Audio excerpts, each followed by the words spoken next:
Phone tapping ఇష్యూలో కీలక విషయాలు వెల్లడించారు చేవెళ్ల ఎంపీ కొండా విశ్వేశ్వరరెడ్డి. చట్ట విరుద్ధంగా తన ఫోన్ ట్యాప్ చేశారని ఆరోపించారు. ఎన్నికల టైంలో తన కదలికలను ఎప్పటికప్పుడు పసిగట్టారని చెప్పారు. తన స్నేహితుడు గోల్డ్ కొన్న 72 కోట్లను కూడా తన డబ్బులుగా చిత్రీకరించి నింద మోపారని విమర్శించారు. తాను భూమి అమ్మితే ల్యాండ్ కొన్న వ్యక్తిని హింసించి 13 కోట్ల ఎలక్ట్రోలర్ బాండ్లు రాయించుకున్నారని చెప్పారు ఎంపీ కొండా. ఇక ఇవన్నీ ఫిర్యాదు చేస్తే తనపై నాన్ బెయిలబుల్ కేసు పెట్టారన్నారు కొండా విశ్వేశ్వరరెడ్డి. సిట్ ముందు వాంగ్మూలం ఇచ్చిన చేవెళ్ల ఎంపీ ఫోన్ ట్యాపింగ్ పై పార్లమెంట్ లో మాట్లాడుతానని చెప్పారు. ఫోన్ ట్యాపింగ్ ఇష్యూలో కీలక విషయాలు వెల్లడించారు చేవెళ్ల ఎంపీ కొండా విశ్వేశ్వరరెడ్డి. చట్ట విరుద్ధంగా తన ఫోన్ ట్యాప్ చేశారని ఆరోపించారు. ఎన్నికల టైంలో తన కదలికలను ఎప్పటికప్పుడు పసిగట్టారని చెప్పారు. తన స్నేహితుడు గోల్డ్ కొన్న 72 కోట్లను కూడా తన డబ్బులుగా చిత్రీకరించి నింద మోపారని విమర్శించారు. తాను భూమి అమ్మితే ల్యాండ్ కొన్న వ్యక్తిని హింసించి 13 కోట్ల ఎలక్ట్రోరల్ బాండ్లు రాయించుకున్నారని చెప్పారు ఎంపీ కొండా. ఇక ఇవన్నీ ఫిర్యాదు చేస్తే తనపై నాన్ బెయిలబుల్ కేసు పెట్టారన్నారు కొండా విశ్వేశ్వరరెడ్డి. సిట్ ముందు వాంగ్మూలం ఇచ్చిన చేవెళ్ల ఎంపీ ఫోన్ ట్యాపింగ్ పై పార్లమెంట్ లో మాట్లాడుతానని చెప్పారు. ముందస్తు ఎలక్షన్ పెట్టింది ఇవన్నీ ఇంటే ఇని ఫోన్ ట్యాపింగ్ చేసి వీళ్ళు ముందస్తు ఎలక్షన్స్ పెట్టింది. ఎందుకంటే ఆ ఎలక్షన్స్ 100% ఓడిపోతుంది. అది కూడా ఇంతవంతో గెలిచిందంటే కాంగ్రెస్ పార్టీ తప్పులు. ఇంకా వీళ్ళు phone tapping and phone tapping ఒక చిన్న భాగము.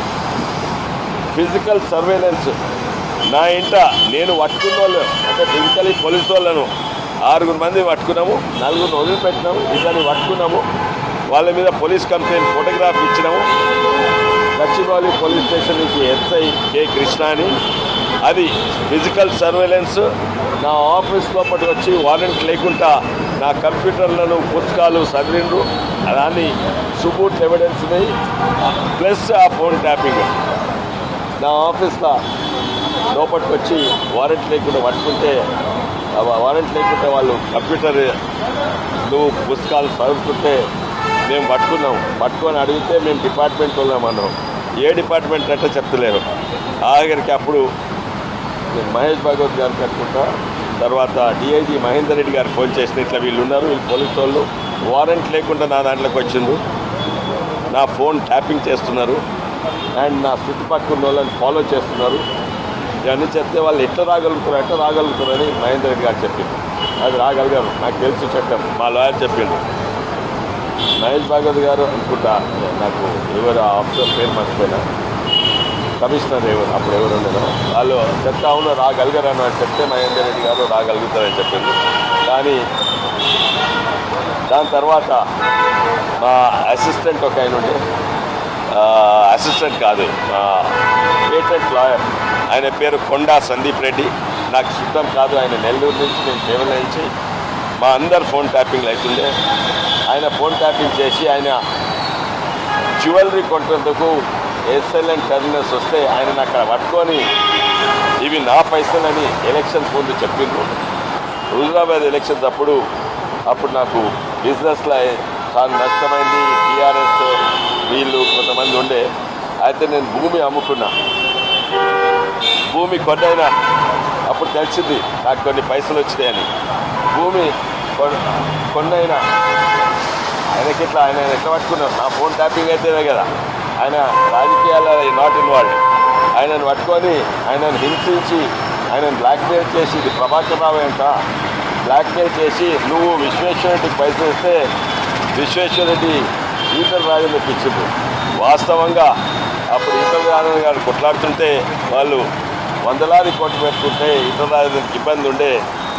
అప్పుడు మీరేమైనా మద్దతు చేయగలుగుతారు అంటే నేను చేయగలిగాను, అంటే నా దగ్గర నేనే ఇబ్బందులు ఉన్నా చేయగలిగాను. నేను ఈటల రాజేందర్ గారికి ఒక్క పైసా కూడా ఇవ్వలేదు, కానీ ఫుల్ సపోర్ట్ ఇచ్చినాం. ఆ చేవెళ్ల నుంచి 20 టీంలు పోయి సపోర్ట్ ఇచ్చినాం. 12 కోట్లు 13 కోట్లు ఎలక్ట్రల్ బాండ్స్ ఆయనతోటి ఇప్పించిండ్రు. ఇదే కాక ఆయన దగ్గర 5-6 కోట్లు వసూలు చేసిండు. ఇది రెండో ప్రూఫ్. ఫోన్ ట్యాపింగ్ అంటే 2-3 విధానాలు ఉంటాయి. మావి ఫోన్ ట్యాప్ ఉంటుంది, రికార్డ్ అవుతుంది. రాత్రి ఎవరో హెడ్ ఫోన్స్ పెట్టుకొని విని అది రికార్డ్ చేసి పంపిస్తారు. ఇంకోటి ఏంటంటే లైవ్ ఫోన్ ట్యాపింగ్, అంటే నేను ఎట్లయితే మాట్లాడుతున్నా అట్లా పెట్టుకొని వింటాను. అయితే లైవ్ ఫోన్ ట్యాపింగ్ అవుతుందని నాకు అప్పుడు సుబూత్ వచ్చింది. ఉత్త ఫోన్ ట్యాపింగ్ కాదు, నాది లైవ్ ఫోన్ ట్యాపింగ్ కూడా అయింది.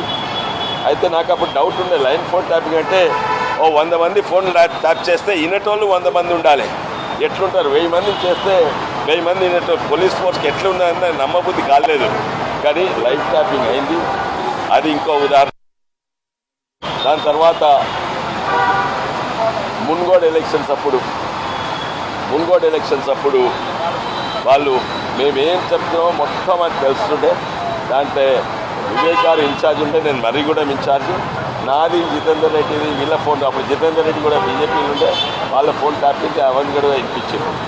నిజంగానే నేను అనుకుంటా భారతదేశం ఇంత దిగజారిన కుటుంబము ఒక తెలంగాణ నమ్ముకొని ఎన్నిక చేస్తే మన తెలంగాణ వస్తే మనం మేల్కుంటామంటే ఈయననే అభద్రతా భావంతో దిగజారిపోయి అందరి తెలంగాణ ప్రజల ఫోన్ ట్యాప్ చేసి, తెలంగాణ నాయకుల ఫోన్ ట్యాప్ చేసి, జేఏసీ నాయకుల ఫోన్ ట్యాప్ చేసి వాళ్ళని హింసించి బ్లాక్మెయిల్ చేసి ఇవన్నీ కూడా చేసిండు.